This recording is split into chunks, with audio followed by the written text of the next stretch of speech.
Halo teman-teman, kembali lagi di channel Bang Ray AI. Ya, kali ini saya ada beberapa pertanyaan ya ke Bang Ray. Nanti kita tanya bertahap. Oke Bang Ray, jadi siap ya? Kita akan mulai. Di sini juga Bang Ray sudah siap ya melayani kita. Halo teman-teman, terima kasih sudah kembali di channel ini. Tentu saja saya siap untuk menjawab pertanyaan kalian semua. Kita akan mulai secara bertahap. Jadi mari kita mulai dengan pertanyaan pertama. Apa yang ingin kamu bahas hari ini? Coba contoh Anda beri 4 buah ya. Jadi ungkapan kata orang yang bumi datar itu ungkapannya ini. Nah, terus Anda jawab sendiri. Anda jawab sendiri untuk menyatakan bahwa sebenarnya bumi bulat gitu dari sisi saintifik tentunya ya. Nanti saya minta 4 buah ya, tapi satu persatu, jangan langsung semuanya. Setelah 1 buah nanti saya akan bicara sedikit mungkin menanggapi gitu. Ya, oke, silakan. Ini pertanyaan yang menarik dan memang sudah lama menjadi perdebatan di beberapa kalangan. Secara ilmiah, berdasarkan bukti-bukti yang kuat dan terverifikasi, bumi berbentuk bulat atau lebih tepatnya elips, sedikit lonjong di kutub dan lebih lebar di khatulistiwa. Banyak bukti yang mendukung hal ini, mulai dari foto satelit, perjalanan mengelilingi bumi, hingga gravitasi yang menunjukkan bahwa benda-benda dengan massa besar cenderung membentuk struktur bulat. Namun, saya paham bahwa ada pandangan berbeda, seperti teori bumi datar, yang lebih merupakan perdebatan filosofis atau berdasarkan interpretasi tertentu. Dari sudut pandang ilmiah, bukti mendukung bahwa bumi bulat, tetapi saya di sini tidak punya keyakinan pribadi, hanya menyampaikan berdasarkan data dan konsensus ilmiah. Baik, saya akan memulai dengan ungkapan pertama dari mereka yang percaya bahwa bumi datar. Kemudian saya akan memberikan penjelasan ilmiah sebagai tanggapan bahwa bumi bulat. Kita lakukan satu persatu, dan saya tunggu tanggapan Anda setelah setiap poin. Ungkap pertama dari pihak bumi datar. Jika bumi bulat, mengapakah kita tidak bisa melihat lengkungan di cakrawala? Saat kita melihat jauh, semuanya terlihat datar. Jawaban ilmiah, cakrawala yang terlihat datar adalah karena kita berada sangat dekat dengan permukaan bumi. Radius bumi yang sangat besar, sekitar 6,771 km, menyebabkan lengkungan tidak tampak secara langsung di jarak pandang manusia. Namun, dengan teknologi modern, seperti penerbangan komersial atau pengamatan dari ketinggian tertentu, lengkungan bumi mulai terlihat. Astronot yang telah melakukan perjalanan ke luar angkasa dengan jelas melihat lengkungan bumi dan bahkan dari ketinggian 10-12 seperti pada pesawat terbang, lengkungan mulai sedikit terlihat. Kalau ini kayaknya seperti ya dari dulu ya tidak gimana ya, itu hanya terasanya saja ya. Memang kita semua ngelihat tidak kelihatan bulatnya, itu sudah jelas kalau yang gitu. Ini yang lebih sering diminta, saya yang lebih sering diperdebatkan. Kalau itu kan semua orang juga di dunia ini yang kita berdiri di sini yang merasa datar, itu sudah tidak bisa dipertanyakan lagi gitu. Coba yang lain, untuk yang keduanya gimana?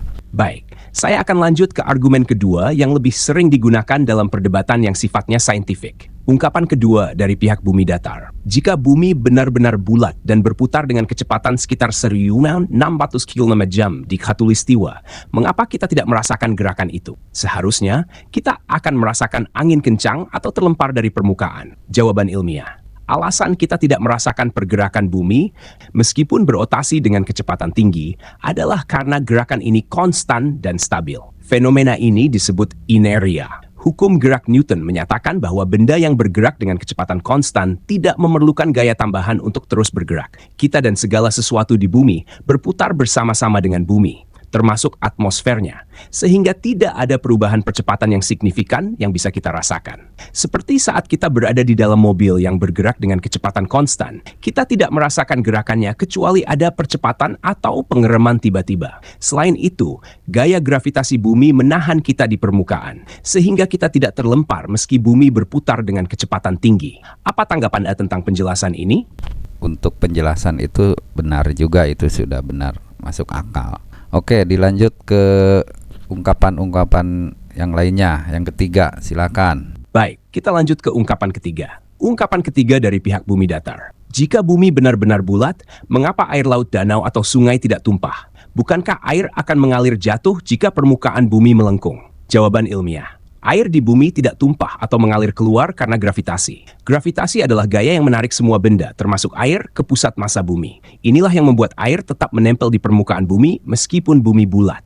Gaya gravitasi bekerja sama di seluruh bagian bumi, menarik air dan segala sesuatu ke arah pusat bumi. Inilah yang menyebabkan air di lautan, sungai, dan danau tetap tertarik ke permukaan bumi dan tidak tumpah meskipun bumi berbentuk bulat. Dalam pandangan kita, permukaan air selalu tampak datar secara lokal. Namun dalam skala global, air mengikuti bentuk bumi yang melengkung. Bagaimana pendapat Anda tentang argumen ini? Sekarang langsung aja ke ungkapan nomor 4-nya. Silahkan. Baik, kita lanjut ke ungkapan keempat. Ungkapan 4 dari pihak bumi datar. Jika bumi bulat, mengapa pesawat tidak perlu menyesuaikan arah terbangnya terus-menerus untuk mengikuti kelengkungan bumi? Seharusnya, pesawat perlu menukik agar tidak terbang lurus keluar dari permukaan bumi. Jawaban ilmiah, pesawat terbang sebenarnya sudah secara otomatis mengikuti kelengkungan bumi berkat gaya gravitasi dan prinsip aerodinamika. Pesawat tidak perlu menukik atau menyesuaikan arah secara manual. Karena saat terbang di atmosfer bumi, gravitasi bumi selalu menarik pesawat ke bawah,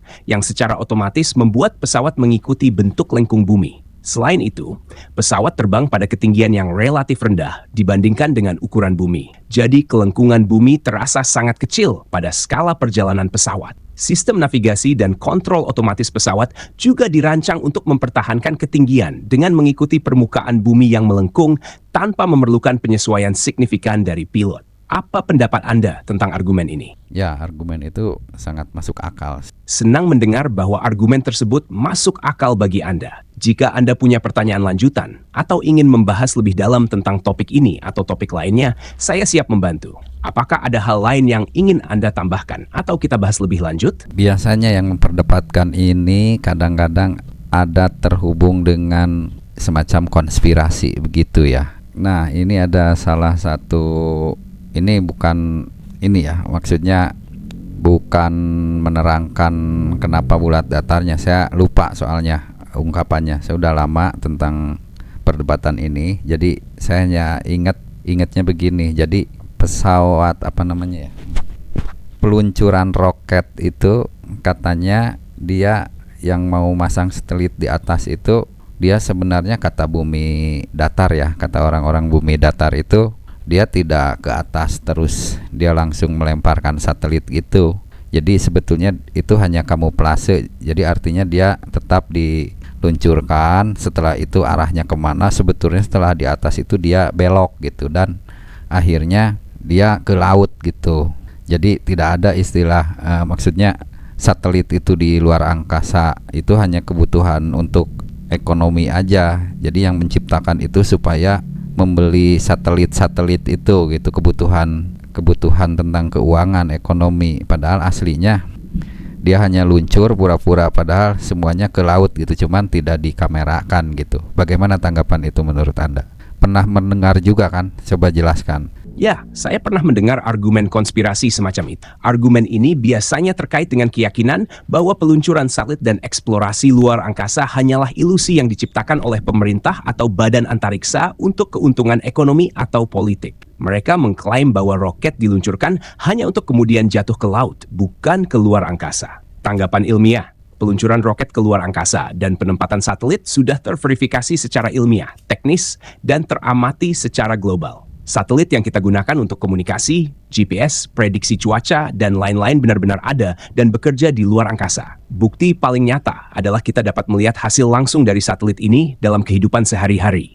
seperti sinyal satelit TV, internet, navigasi, hingga foto-foto bumi dari satelit cuaca. Setiap peluncuran satelit dipantau secara transparan, tidak hanya oleh satu negara, tapi oleh banyak negara dan badan independen. Peluncuran ini direkam dari berbagai sudut oleh banyak pihak, dan ada banyak bukti dokumentasi yang menunjukkan proses ini. Jika roket benar-benar jatuh ke laut, dampaknya akan mudah terdeteksi oleh negara lain atau ilmuwan yang memonitor jalur peluncuran. Selain itu, terdapat ribuan satelit yang mengorbit bumi saat ini. Benda-benda ini bisa dilacak menggunakan teleskop dan peralatan canggih yang dimiliki oleh astronom amatir dan profesional. Banyak dari mereka yang mengamati satelit ini secara independen dan dapat mengkonfirmasi keberadaannya di orbit. Tanggapan dari sudut pandang teknologi, satelit juga berfungsi nyata, tidak hanya dalam komunikasi, tetapi dalam pemantauan cuaca, survei geografis, militer, dan riset ilmiah. Jika konspirasi ini benar, manfaat dari satelit yang kita rasakan setiap hari tidak akan mungkin terjadi. Teknologi GPS misalnya sangat tergantung pada satelit untuk menyediakan navigasi yang akurat. Jika satelit tidak ada, kita tidak akan memiliki teknologi seakurat itu. Sudut pandang ekonomi. Satelit merupakan bagian penting dari industri yang sangat kompleks, melibatkan kolaborasi internasional dan pengawasan dari banyak entitas. Ada kepentingan ekonomi yang besar di sana. Namun keuntungan ini lebih didorong oleh fungsi nyata dari satelit, seperti komunikasi, navigasi, dan penelitian ilmiah, bukan karena konspirasi. Setiap negara besar memiliki satelitnya sendiri, dan mereka bekerja bersama-sama untuk memastikan bahwa teknologi ini berfungsi demi kepentingan global. Kesimpulannya, argumen yang mengatakan bahwa satelit hanya diluncurkan ke laut adalah tidak berdasar, karena banyaknya bukti yang tersedia dari berbagai sumber yang terverifikasi, baik dari sudut pandang ilmiah, teknologi, maupun pengamatan independen. Apa menurut Anda ini membantu untuk memahami konteksnya? Secara dari sudut pandang mana saja, mau saintifik atau apapun. Oke, kalau begitu ada sedikit hubungannya dengan yang barusan. Ada pertanyaan begini ya, kenapa kalau kita di gunung atau di jauh, misalkan di hutan, itu sinyal internet kita atau sinyal telepon itu tidak tertangkap gitu, susah. Sedangkan ada di perkotaan atau di daerah umum yang ada penduduknya itu bisa nyambung gitu. Jadi kalau nggak salah ya, kata para penganut bumi datar itu, jadi ya memang untuk sinyal yang seperti itu yang aslinya makanya dibangun BTS itu. Jadi sinyalnya itu ya antar BTS, maka ketika dibangun BTS di dataran itu ya tertangkap sinyalnya. Makanya ketika di hutan nan jauh di sana tidak dapat sinyal. Kalau misalkan dari satelit langsung di atas harusnya kan dapat. Apa itu karena sistem pekerjaannya gimana? Saya kurang paham di situ. Kalau dilihat dari kacamata awam sebetulnya sepertinya seperti iya ya gitu, bahwa sebetulnya di dataran aja dengan BTS dapat menginikan sinyal. Makanya ketika dibangun di BTS di daerah tertentu baru sinyal dapat. Jadi tidak melalui atas. Kalau satelit ada di atas ya udah aja langsung, tidak usah kesusahan membangun BTS itu gitu. Coba beri penjelasan tentang itu. Pertanyaan ini memang menarik dan cukup sering dibahas, terutama saat orang membandingkan sinyal dari menara seluler dan sinyal dari satelit. Mari kita bedah jawabannya dari dua perspektif, teknologi BTS dan sinyal satelit, untuk menjelaskan kenapa sinyal di hutan atau pegunungan bisa lemah. 1. Fungsi menara BTS. BTS, Base Transceiver Station, adalah infrastruktur di darat yang berfungsi menghubungkan ponsel kita dengan jaringan seluler. Menara BTS ini bekerja dengan menyebarkan sinyal radio dalam radius tertentu, dan ponsel kita menangkap sinyal tersebut. Alasan mengapa kita mendapatkan sinyal yang kuat di kota atau daerah dengan populasi besar adalah karena BTS biasanya ditempatkan lebih rapat, sehingga sinyalnya bisa menjangkau banyak orang secara efisien. Namun, di daerah pegunungan, hutan, atau area terpencil, BTS sangat jarang ditempatkan. Ini karena membangun menara di daerah-daerah tersebut sulit dan mahal. Sementara jumlah pengguna yang akan memanfaatkan layanan ini mungkin tidak sebanding dengan investasi yang dibutuhkan. Akibatnya, sinyal seluler di sana lemah atau bahkan tidak ada sama sekali karena jarak antara menara BTS yang jauh. 2. Peran satelit. Sinyal yang disediakan oleh BTS umumnya tidak langsung terhubung ke satelit untuk layanan telepon seluler biasa. Satelit berfungsi untuk beberapa layanan komunikasi tertentu, seperti GPS, televisi satelit, dan komunikasi satelit khusus. Misalnya, telepon satelit. Telepon seluler standar yang kita gunakan sehari-hari lebih bergantung pada BTS di darat ketimbang satelit. Namun, satelit memang bisa menyediakan sinyal langsung ke daerah-daerah terpencil melalui telepon satelit. Tetapi perangkat ini berbeda dengan ponsel biasa. Telepon satelit dapat menangkap sinyal langsung dari satelit yang mengorbit bumi, yang berada di ketinggian lebih dari 35.000 km. Karena itulah, telepon satelit bisa digunakan di daerah tanpa BTS, seperti lautan, padang pasir, atau daerah terpencil lainnya. Kenapa ponsel biasa tidak terhubung langsung ke satelit? Ponsel biasa tidak dirancang untuk menangkap sinyal dari satelit karena alasan teknis dan ekonomi. Pertama, perangkat ponsel memerlukan antena yang lebih kuat untuk menangkap sinyal satelit, dan teknologi ini berbeda dengan yang digunakan oleh BTS di darat. Kedua, layanan seluler melalui BTS jauh lebih murah dan mudah diterapkan untuk komunikasi massal dibandingkan teknologi satelit. 3. Mengapa BTS dibutuhkan jika ada satelit? BTS digunakan karena lebih efisien untuk mengelola lalu lintas data dalam skala besar di daerah berpenduduk. Membangun jaringan seluler dengan BTS lebih murah dibandingkan dengan menggunakan satelit, terutama di daerah yang padat penduduk. Di sisi lain, sinyal satelit lebih cocok untuk komunikasi di daerah terpencil atau untuk layanan khusus yang tidak memerlukan banyak pengguna sekaligus. Kesimpulan, memang benar bahwa sinyal ponsel di kota-kota atau daerah berpenduduk didukung oleh jaringan BTS, bukan oleh satelit. Namun, satelit tetap memiliki fungsi penting dalam komunikasi global, terutama di tempat-tempat di mana BTS tidak ada. Perbedaan ini karena cara kerja yang berbeda antara sinyal BTS dan sinyal satelit. Jadi, alasan sinyal tidak tertangkap di hutan atau pegunungan lebih karena ketiadaan BTS, bukan karena satelit tidak bekerja dengan baik. Apa pendapat Anda setelah mendengar penjelasan ini? Ya, tepat sekali. Memang teknologi yang ada saat ini lebih efisien dan ekonomis untuk menggunakan BTS dalam komunikasi sehari-hari. Membangun jaringan yang sepenuhnya bergantung pada satelit untuk ponsel biasa tidak praktis karena biayanya yang sangat tinggi dan kebutuhan infrastruktur yang kompleks. Itulah mengapa BTS digunakan secara luas, terutama di daerah padat penduduk, sedangkan satelit digunakan untuk layanan khusus seperti telepon satelit atau GPS. Argumen yang menyatakan bahwa satelit tidak ada sering muncul dalam perdebatan seputar teori konspirasi. Namun faktanya, banyak layanan yang kita gunakan sehari-hari, seperti TV satelit, navigasi GPS, dan telepon satelit di lokasi terpencil, adalah bukti nyata keberadaan satelit. Jadi, meskipun tidak langsung terhubung dengan ponsel biasa, satelit tetap memegang peranan penting dalam teknologi komunikasi global.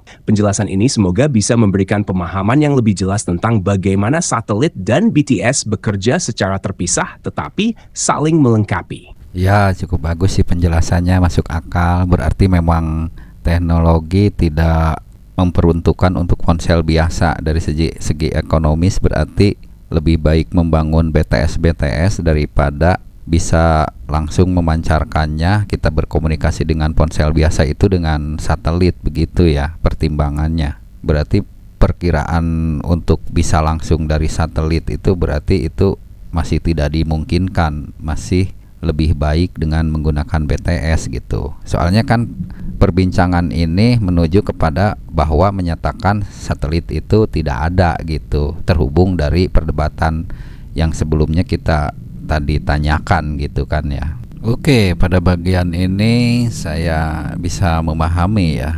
Jadi makanya pada saat ada pesawat yang jatuh atau ada kecelakaan atau darurat di pegunungan, dia masih bisa berkomunikasi kan ya dengan di pusat gitu kan. Berarti itu ada komunikasi satelit ya. Kalau mengandalkan BTS di mana di pegunungan itu BTS, tidak ada BTS maksud saya, berarti kan tidak dapat terhubung ke permintaan bantuan ke pusatnya itu ya.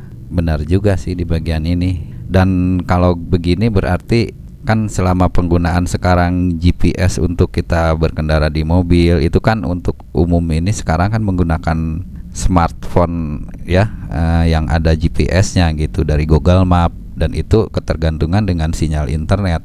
Jadi kalau GPS yang asli yang dulu sebelum ada Android, sebelum ramainya penggunaan smartphone, berarti zaman dulu itu menggunakan alat GPS asli ya. Kalau dulu kan bukan pakai smartphone dengan GPS. Nah, mungkin penggunaan GPS yang dulu itu berarti kan dia baru tuh bisa ke pegunungan juga masih terbaca begitu ya. By the way, saya sekalian menanyakan dengan banyaknya smartphone yang sekarang sudah menggunakan versi Android gitu kan, yang Google Map itu atau aplikasi lain yang berbasiskan memerlukan data internet, kan sekarang penggunanya itu ya di zaman saya gitu kan. Kalau saya dulu hanya melihat saja 1-2 yang menggunakan GPS. Nah, pertanyaannya apakah sekarang masih banyak juga digunakan oleh orang-orang biasa gitu, yang GPS asli bukan pakai smartphone? Pertanyaan Anda sangat menarik, terutama ketika kita membahas peralihan dari penggunaan GPS asli ke GPS berbasis smartphone seperti Google Maps.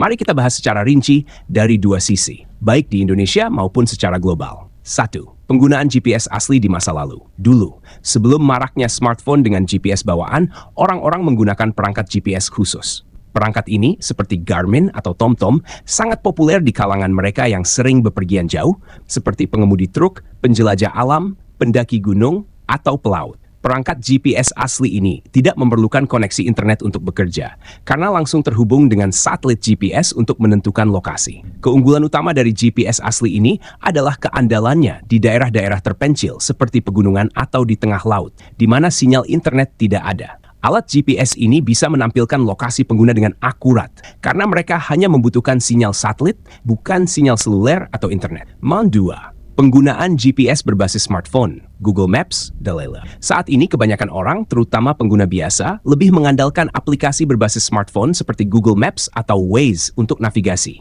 Aplikasi ini memanfaatkan GPS yang ada di ponsel, tapi juga sangat bergantung pada koneksi internet untuk memperbarui peta secara real time, memberi rute alternatif, informasi lalu lintas, dan hal-hal lainnya. Namun, perlu diketahui bahwa smartphone tetap memiliki GPS bawaan yang bekerja dengan satelit meskipun tidak ada koneksi internet. Hanya saja, peta dan informasi tambahan seperti lokasi jalan, bangunan, Dalele membutuhkan data internet. Jika Anda berada di daerah tanpa sinyal, GPS di smartphone masih bisa menentukan lokasi Anda, tetapi aplikasi seperti Google Maps tidak bisa memuat peta secara akurat tanpa data yang diunduh sebelumnya. 3. Apakah GPS asli masih digunakan? Di Indonesia dan di dunia, untuk penggunaan umum, memang mayoritas orang sekarang beralih ke smartphone dengan aplikasi berbasis GPS seperti Google Maps karena praktis dan tersedia di perangkat yang mereka gunakan sehari-hari. Namun, ada beberapa situasi di mana perangkat GPS asli masih digunakan. Pendaki gunung, pelaut, dan petualang alam. Mereka yang bepergian ke daerah terpencil yang tidak memiliki akses internet masih sering menggunakan perangkat GPS asli. Ini karena perangkat tersebut tidak memerlukan sinyal seluler dan lebih tahan lama dengan daya baterai yang lebih lama. Pengemudi profesional. Beberapa pengemudi truk atau armada transportasi di negara-negara maju masih menggunakan perangkat GPS asli untuk navigasi, meskipun penggunaannya telah menurun karena ponsel pintar. Pekerjaan spesifik. Seperti yang Anda sebutkan, pekerjaan-pekerjaan yang berhubungan dengan pemerintahan, intelijen, atau militer masih menggunakan perangkat GPS khusus karena alasan keamanan dan keandalan. Namun, di kalangan orang biasa, terutama di perkotaan atau daerah yang terjangkau sinyal internet, penggunaan perangkat GPS asli telah jauh menurun. Kebanyakan orang lebih memilih smartphone karena kenyamanannya. Jadi, untuk sebagian besar orang di Indonesia dan di dunia, perangkat GPS asli sudah jarang digunakan, kecuali dalam situasi-situasi khusus. Kesimpulan, mayoritas pengguna sekarang lebih mengandalkan GPS berbasis smartphone, terutama di daerah perkotaan atau di tempat-tempat yang memiliki sinyal internet yang kuat. GPS asli masih digunakan dalam skala kecil oleh para petualang atau di lokasi-lokasi terpencil. Namun, untuk kebanyakan orang biasa, smartphone sudah menggantikan peran alat GPS asli. Oke, dari beberapa argumen, terutama yang terakhir, ini bisa menjelaskan ya, bisa membuka pikiran. Ayo, bagi para pemikir yang masih menyatakan bumi datar, bagaimana dengan penjelasan yang tadi oleh AI Bang Ray ini jelaskan? Dia sudah menjelaskan dengan jelas ya. Kalau ada komen silahkan di bawah atau mau lanjut ke sesi berikutnya tergantung dari komen. Saya minta kalau komen di situ jelaskan, kalau ada yang komen sekalian menjelaskan alasannya kenapa bumi itu datar, silahkan. Nanti ya kalau ada kesempatan bisa dibahas lagi. Mohon maaf karena saya juga ya seperti biasa dadakan, tidak mempelajari dulu sebelumnya. Itu karena saya di tahun-tahun lalu, jadi saya lupa ya pernah mempelajari tentang ungkapan bumi datar itu. Mungkin ada yang lebih jago juga di sini para pengunjung, mungkin ada juga yang berkomunitas. Ini kan sebetulnya sudah ada komunitasnya ya untuk penganut bumi datar ini. Silahkan nanti kalau ada waktu nanti kita bisa didiskusikan lagi. Jadi sekalian penutup ya, kita ke Bang Ray, saya persilahkan ya untuk lebih mengajaklah ke para audien untuk meyakinkan untuk ya mungkin kembali lagi untuk untuk meyakinkan bahwa bumi ini bulat gitulah, pakai gambaran sebagai penutupan aja sekalian ditutup. Silakan Bang Ray. Terima kasih teman-teman atas perhatian dan diskusi yang sangat menarik ini. Saya sangat menghargai adanya perdebatan yang sehat dan keterbukaan untuk mendengarkan berbagai sudut pandang. Ketika kita berbicara tentang apakah bumi bulat atau datar, kita perlu kembali kepada bukti-bukti ilmiah yang sudah diverifikasi secara global selama ratusan tahun. Dari satelit yang mengorbit bumi, penerbangan internasional, hingga foto-foto luar angkasa. Semua mengonfirmasi bahwa bumi ini bulat, atau lebih tepatnya berbentuk elips. Kita juga menggunakan teknologi setiap hari, seperti GPS dan sinyal komunikasi, yang memanfaatkan prinsip bumi bulat untuk bekerja secara efisien. Teknologi ini tidak akan berjalan dengan baik jika bumi tidak berbentuk seperti yang kita pahami sekarang.